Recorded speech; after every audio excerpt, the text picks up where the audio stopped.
जफादं खटबारि गामिनि 100 नखरनि रायजो राजाफोरा गोग्गो लोंनाय दैनि आंखाल नुजाथिदों। बाक्सा जिल्लानि बेन्दोंआव थानाय जफादं खटबारि गामिनि रायजो राजाफोरा गोग्गो लोंनाय दैनिफ्राय जानगाराव थानांदों। नंगौ, जेराव सरकारा नखरफ्रोमबो गोग्गो लोंनाय दैनि आंखाल सुफुंनो थाखाय खामानि मावबाय थादों, बे समावनो जफादं खटबारि गामिनि 100 नखरनि रायजो राजाफोरा लोंनाय दैनि आंखालाव गोबां गोजान गोजान जायगायाव लोंनाय दैखौ लायनानै लोंनांगौ जानायखौ नुनो मोनदों। मख'जाथावदि जफादं खटबारि गामिया गोग्गो लोंनाय दैनि मावथांखिनि खाबुखौ मोनदोंमोनब्लाबो नाथाय टेंकिया गामिनि गोबां जानगाराव बसायजानायलाय पाइपजों दैया मोनहैनि अजद होदों रायजो राजाफोरा। बेनिखायनो सोरखारखौ 100 नखरनो गोदानै गोग्गो लोंनाय दैनि मावथांखिखौ होनो खटबारि गामिनि रायजो राजाफोरा सोरखारखौ खावलायदों। गिबियावनो बड'लेण्ड बुब्लिसिम आं खुलुमनाय बावहरबाय।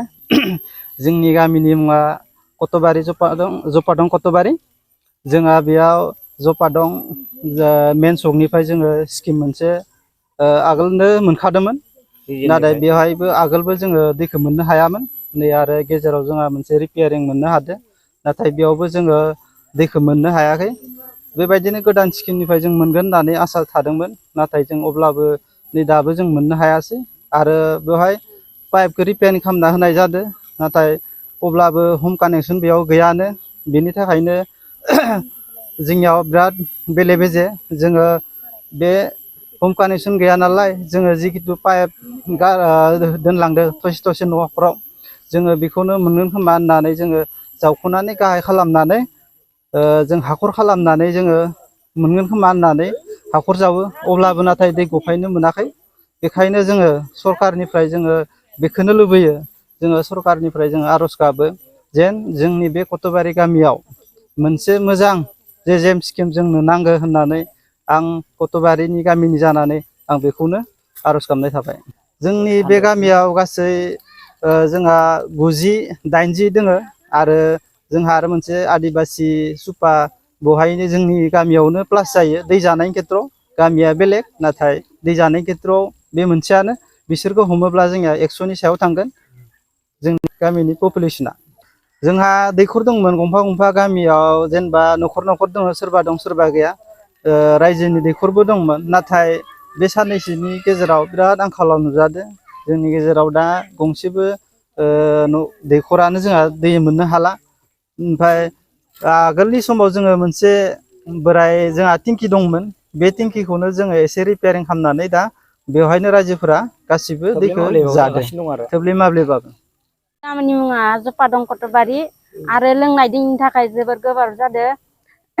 दैयानो गैया थारमाने जोंनि कतबारियाव। ओमफ्राय दा लोंनायनि थाखाय टेंकि गंसेल' दोङो, इ टेंकियाबो गासैबो थोब्लिब माब्लिबसो जायो इनि दैयाबो। जेम स्किमनिमोन नामा बे? जेम स्किमनि नङा। जेम स्किमनि दै फैदोब्लाबो जोंनिथिं फैयाना, माबा जफादंआवसो दोङो बियो, ओमफ्राय जोंनिसिम फैयाखै आरो इ दैया। नोंसोर गामिजों पाइप जावना लाबोआखै? पाइप जावनानै लाबोदो सार, होमब्लाबो फैयाखै आरो दैया। नुनो मोनदों जे गावबा गाव जि नांलायाव नोंथांमोना जावखांनाय मोनसे हाखर।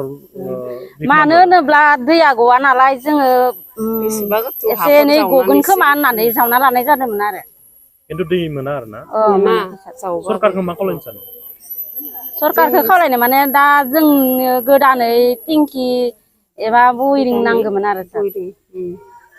माने नोंसोरनो गोदानै मोनसे स्किम नांगौ आरो स्किम नांगौ। नोंसोरनि गामियाव बेसेबांसो परियाल दङ? जोंनि गामियाव 100आनो दङ दे सार। दिनै मोननै मोनथामानो, मास मोननै मोनथामानो जाबाय सार। मोनखायाखै दे। मोनखायाखैमोन आगोल, आरो गावबा गाव दैखर दंमोन ना, बे दैखराबो आरो दा रानजोब्बाय।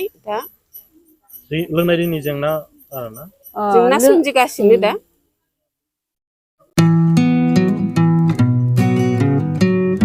गोजोनथाव खौरां, नोंथांमोननि थाखाय मोनसे गोजोनथाव खौरां लानानै फैदों।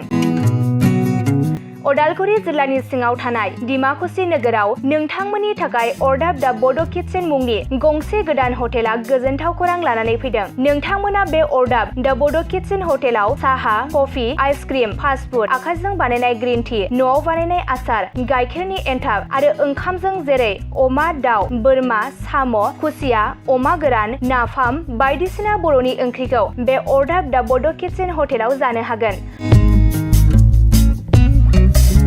अरदाब दा बड' किटचेन हटेला डिमाकुसि सेन्ट्रेल बेंकनि खोलाहा बरुवा रेडिअ मबाइल गलाजों नांजाबनाय। सोरबाफोर अरदाब दा बड' किटचेन हटेलाव बायदिसिना जामुं आदार जानो थाखाय सिगांग्रो अर्डार हरनोब्ला नैबे 8135967290 जामबुं नाम्बाराव कल खालामनानै बुकिं खालामहरनो हागोन। गोजोनथाव खौरां, अरदाब दा बड' किटचेन हटेलाव गोबां न'आव बानायनाय मोजां जाग्रा आदारखौ मोननो हागोन।